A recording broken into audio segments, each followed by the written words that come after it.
Hello नमस्कार। जननायक चंद्रशेखर विश्वविद्यालय एवं जनपद के संबंधित समस्त महाविद्यालय के जितने भी स्टूडेंट हैं उनके लिए सबसे बड़ी खुशखबरी लेकर आया हूं, जो बीए फोर्थ सेमेस्टर में है और जिनका एग्जाम 21/4/2025 दिन सोमवार को पड़ रहा है, उनके लिए सबसे बड़ी खुशी की बात है, क्योंकि उनके जो भी प्रीवियस प्रश्न पूछे गए हैं उन प्रश्नों का चर्चा करेंगे कि कितने नंबर का होता है, कितने मार्क्स का होता है, कितने सेक्शन से कौन कौन से प्रश्न पूछे जाते हैं, लघु उत्तरी से कितने प्रश्न पूछे जाएंगे, अति लघु उत्तरी से कितने प्रश्न पूछे जाएंगे और दीर्घ उत्तरी से कितने प्रश्न पूछे जाएंगे। इन सारे प्रश्नों का हम चर्चा करेंगे। हमारे साथ इस वीडियो में बने रहे। और आपसे मैं एक अनुरोध करूंगा कि जितने भी बीए फोर्थ सेमेस्टर के स्टूडेंट हैं, जो भी उनके जनपद में दोस्त मित्र हैं, जो उनके साथ सहपाठी हैं, पढ़ रहे हैं, तो उनको ये वीडियो जरूर शेयर करिएगा ताकि उनको इस प्रश्न पत्रों का लाभ भी मिल सके। ध्यान दीजिएगा, इसमें ध्यान रखना है कि जिनका सब्जेक्ट भूगोल है उनके लिए स्पेशली है, और जो बीए फोर्थ सेमेस्टर में स्टूडेंट है जिनका एग्जाम 21 को है उनके लिए है। उनका जो प्रश्न पत्र का शीर्षक होगा वह इकोनॉमिक जियोग्राफी होगा, जिसको बोलते हैं आर्थिक भूगोल।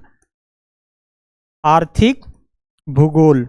जब आपको कॉपी मिलती है परीक्षा हाल में तो उसमें लिखा रहता है ना कि आप प्रश्न पत्र का शीर्षक लिखिए, तो अक्सर बच्चे जो होते हैं ना क्लास टीचर से पूछने लगते हैं, जो भी एग्जाम में जिनकी ड्यूटी होती है उनसे पूछने लगते हैं कि सर शीर्षक क्या लिखूं। शीर्षक आपके प्रश्न पत्र पर दिया रहता है, सब्जेक्ट तो एक है ही, उसके बाद ये शीर्षक होता है आर्थिक भूगोल। और प्रश्न पत्र का कोड आपको ये ऊपर दिया रहता है प्रश्न पत्र पर, वही भरना होता है, ये मत भर देना गलती से, ठीक है।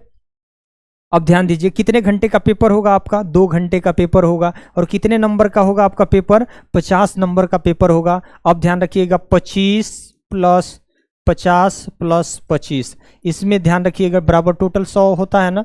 इसमें आपका 25 नंबर मिड टर्म का एग्जाम हो जाएगा, 50 नंबर का जो आप पेपर देने जाएंगे 21 को ये हो जाएगा, और 25 नंबर का आपका प्रैक्टिकल हो जाता है, यानी 100 नंबर का होता। 100 नंबर में आप जितना पा लीजिए, ठीक। उसके बाद 3 सेक्शन से प्रश्न पूछे जाते हैं, खंड अ, खंड ब, खंड स। 3 सेक्शन से प्रश्न पूछे जाते हैं। कौन कौन से प्रश्न पूछे गए हैं इनकी चर्चा हम लोग करते हैं। 23-24 में जो प्रश्न पूछे गए हैं उनकी थोड़ी बहुत हम लोग चर्चा कर लेते हैं। ध्यान दीजिएगा, सेशन ए से जो प्रश्न पूछे गए हैं, खंड अ से प्रश्न पूछे गए हैं, इसमें कौन से प्रश्न पूछे गए हैं यहाँ ध्यान रखिएगा। सभी प्रश्नों के उत्तर दीजिए और प्रत्येक प्रश्न का उत्तर 100 शब्दों में लिखना है। कितने? इसमें जो सेशन ए है ना, इसमें जितने भी 5 प्रश्न दिए जाएंगे सारे पांचों के पांचों आपको करना है, क्योंकि यहाँ देखिए 5 × 2 = 10, यानी आपका खंड अ से अति लघु उत्तरी जो प्रश्न पूछे जाएंगे 100 वर्डों में आपको लिखना होता है, और 5 प्रश्न करना है। प्रत्येक प्रश्न पत्र 2 नंबर का होता है, यानी 10 नंबर का खंड अ हो जाएगा। 10 नंबर, पांचों के पांचों करना। इसमें ABCDE करके देगा, पांचों के पांचों करना है, कोई नहीं छोड़ना। अगर छोड़ेंगे तो आपका नंबर सीधे कट जाएगा, ध्यान रखिएगा। इसमें जो प्रश्न पूछे गए थे, क्या कौन कौन से प्रश्न पूछे गए हैं और ये प्रश्न पूछे जाने की संभावनाएं भी है, क्योंकि बहुत सारे प्रश्न क्या होते हैं, रिपीट हो जाते हैं, ध्यान रखिएगा। पहला प्रश्न है आर्थिक भूगोल की आधारभूत संकल्पना के बारे में आपको लिखना है। दूसरा है विश्व के प्रमुख समुद्री व्यापारिक मार्ग के बारे में आपको लिखना है।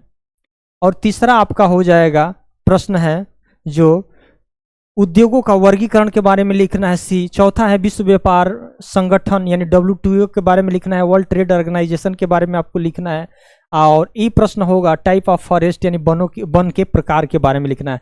तो आपका खंड अ में 5 के 5 प्रश्न दिए रहेंगे, 5 के 5 ही कर देना है, ठीक है। और ये खंड ब में क्या है, लघु उत्तरी, उससे थोड़ा सा बड़ा शब्दों में करना है, वो 100 वर्डों में करना था, और इसको कितने वर्डों में करना है, इसको 200 वर्डों में करना है। और इसमें भी 5 प्रश्न करना है, लेकिन ये एक प्रश्न 4 नंबर का होगा, एक प्रश्न 4 नंबर का होगा, टोटल 20 नंबर का होगा। इसमें जो आपका खंड ब में 8 प्रश्न दिए रहेंगे, लेकिन आपको 5 ही करना है, जो 5 आपको आ रहा होगा वही प्रश्न करना। ध्यान दीजिए कौन कौन से प्रश्न हैं। पहला प्रश्न है इसमें आर्थिक भूगोल का विषय क्षेत्र पर व्याख्यात्मक टिप्पणी कीजिए, पहला प्रश्न है। दूसरा है वन के उत्पाद एवं वन के संसाधन के बारे में आपको लिखना है। तीसरा है उद्योग के स्थानीयकरण को प्रभावित करने वाले कारक के बारे में लिखना है। चौथा प्रश्न है आपका वैश्वीकरण के विकासशील देशों के उद्योगों पर क्या प्रभाव पड़ेगा, इसके बारे में आपको लिखना है। उसके बाद आर्थिक भूगोल की अभिनव प्रवृत्तियों की विवेचना कीजिए, इसके बारे में आपको लिखना है। विश्व के प्रमुख मत्स्य क्षेत्र हैं उनके बारे में आपको लिखना है। और जो जी प्रश्न है, सूती वस्त्र के निर्माण केंद्रों की अवस्थिति के कारकों का संक्षिप्त वर्णन कीजिए। और एच है आपका अंतर्राष्ट्रीय व्यापार की बदलती हुई प्रवृत्तियों के बारे में आपको लिखना है। अब ध्यान दीजिए, एच मतलब 8 हो गया ना। आपका खंड ब में 8 प्रश्न दिए रहेंगे, लेकिन 5 ही करना है। और एक प्रश्न पत्र जो होगा, एक क्वेश्चन जो होगा आपका 4 नंबर का होगा, 4 पच्चे 20। अब देखिए खंड स, खंड स में आपको क्या करना है जी, मतलब सेशन आपका खंड स, इसमें ध्यान रखिएगा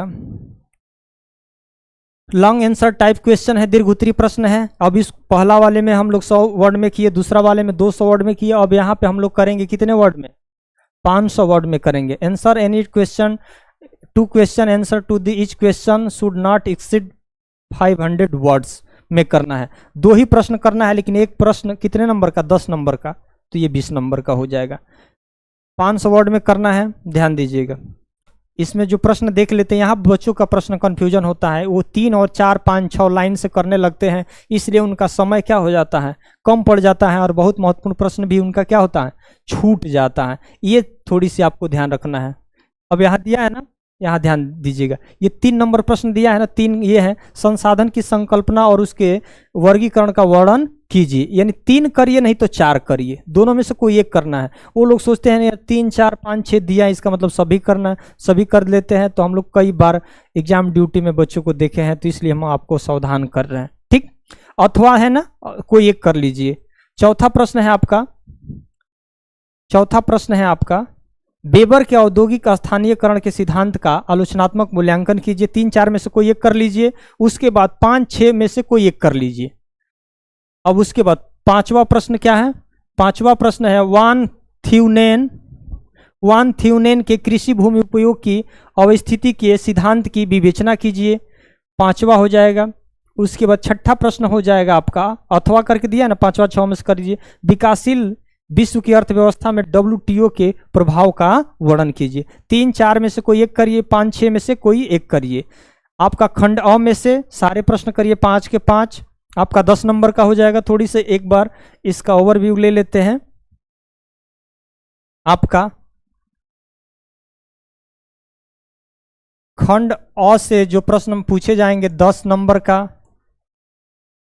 खंड बी से प्रश्न पूछे जाएंगे 10 नंबर का, नहीं 10 नहीं 20, क्योंकि आपको एक क्वेश्चन 4 नंबर का था ना, 5 प्रश्न पूछा था। खंड आपका सी से प्रश्न पूछे जाएंगे 20 नंबर का, ठीक। तो 20 20 40 10 50 नंबर का प्रश्न पूछा जाएगा। अगर आप भी चाहते हैं कि और भी आपके साथ कोई सब्जेक्ट है, उसका एग्जाम अगले डेट में है, तो निश्चित कमेंट करेंगे, ताकि उसका भी हम प्रीवियस पेपर आप लोगों के बीच लेकर आए। धन्यवाद।